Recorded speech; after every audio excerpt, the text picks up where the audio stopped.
നമസ്കാരം കൂട്ടുകാരെ, എല്ലാവർക്കും പുതിയൊരു വീഡിയോയിലേക്ക് സ്വാഗതം.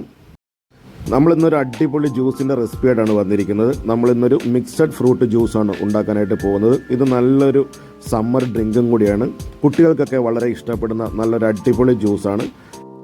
നമുക്ക് ജ്യൂസിന് വേണ്ട ഫ്രൂട്ട്സ് എല്ലാം ഒന്ന് വൃത്തിയാക്കിയെടുക്കാം. ആദ്യമേ തന്നെ നമുക്ക് ഒരു ഡ്രാഗൺ ഫ്രൂട്ട് എടുത്തിട്ടുണ്ട്. അതിൻ്റെ തൊലിയൊക്കെ പൊളിച്ച് കളഞ്ഞതിന് ശേഷം നമുക്കത് ചെറിയ കഷ്ണങ്ങളാക്കി കട്ട് ചെയ്ത് കൊടുക്കാം. അപ്പോൾ ഡ്രാഗൺ ഫ്രൂട്ടിൻ്റെ തൊലി പൊളിക്കാൻ എല്ലാവർക്കും അറിയാമല്ലോ. നമ്മൾ ആ കത്തിക്ക് സൈഡൊന്ന് വരങ്ങിട്ട് ഇതേപോലെ ഒന്ന് സ്കിൻ റിമൂവ് ചെയ്തെടുത്താൽ മതി.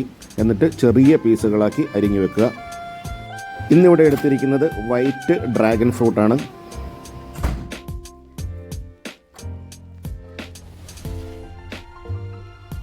അടുത്തതായി ഈ ജ്യൂസിന് ആവശ്യമായിട്ടുള്ളത് ഒരു ഒറ്റ ആപ്പിളാണ്. അപ്പോൾ ആപ്പിൾ നമുക്ക് ഇതേ കൂട്ട് നെടുകെ ഒന്ന് പൊളന്ന് കൊടുത്ത് ചെറിയ ചെറിയ പീസുകളാക്കി നെടുകെ ഒന്ന് പൊളന്ന് കൊടുക്കാം. എന്നിട്ട് നമുക്ക് അതിൻ്റെ ആ ഒരു കുരുവൊക്കെ നമുക്കൊന്ന് റിമൂവ് ചെയ്ത് കൊടുക്കാം. അതിനുശേഷം നമുക്ക് ആപ്പിൾ ചെറിയ പീസുകളാക്കി കട്ട് ചെയ്ത് മാറ്റി വെക്കാം. ഇനി നമുക്കിതിലേക്ക് ആവശ്യമായിട്ടുള്ളത് ഒരു മാതള നാരങ്ങയാണ്. അപ്പോൾ മാതള നാരങ്ങ നമുക്കൊന്ന് വൃത്തിയാക്കിയെടുക്കാം.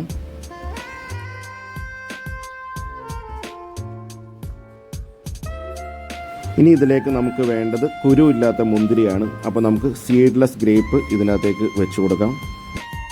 നമ്മൾ എടുത്തു വെച്ചിരിക്കുന്ന ഫ്രൂട്ട്സുകൾ ഓരോന്ന് ഇതിനകത്തേക്ക് ഇട്ട് കൊടുക്കാം.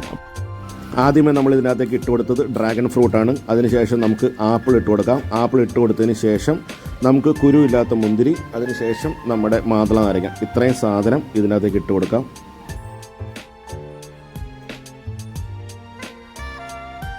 ഇനി നമുക്ക് ഇതിൻ്റെ അകത്തേക്ക് കുറച്ച് തേൻ ഒഴിച്ചു കൊടുക്കാം.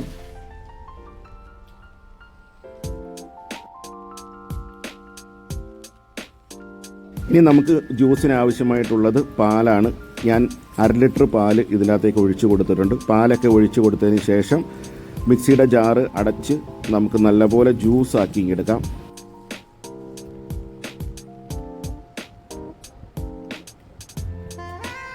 അപ്പോൾ നമ്മുടെ ജ്യൂസ് റെഡി ആയിട്ടുണ്ട്. നിങ്ങൾക്ക് വേണമെന്നുണ്ടെങ്കിൽ ഇതിനകത്ത് ഐസ് ക്യൂബ്സ് ഇട്ട് സെർവ് ചെയ്യാവുന്നതാണ്. അപ്പോൾ നമുക്കിതൊരു സെർവിങ് ഗ്ലാസ്സിലേക്ക് ഒഴിച്ചു കൊടുക്കാം. അപ്പോൾ ഈ ജ്യൂസിൻ്റെ റെസിപ്പി എല്ലാവർക്കും ഇഷ്ടമായി എന്ന് വിചാരിക്കുന്നു. ഇഷ്ടപ്പെട്ടെങ്കിൽ ലൈക്ക്, കമൻറ്റ്, ഷെയർ എന്നിവ ചെയ്യുക. ഞങ്ങളുടെ ചാനൽ ഇതുവരെ സബ്സ്ക്രൈബ് ചെയ്യാത്തവർ സബ്സ്ക്രൈബ് ചെയ്യുക. ഇനി മറ്റൊരു വീഡിയോയുമായി കണ്ടുമുട്ടാം. എല്ലാവർക്കും നന്ദി, നമസ്കാരം.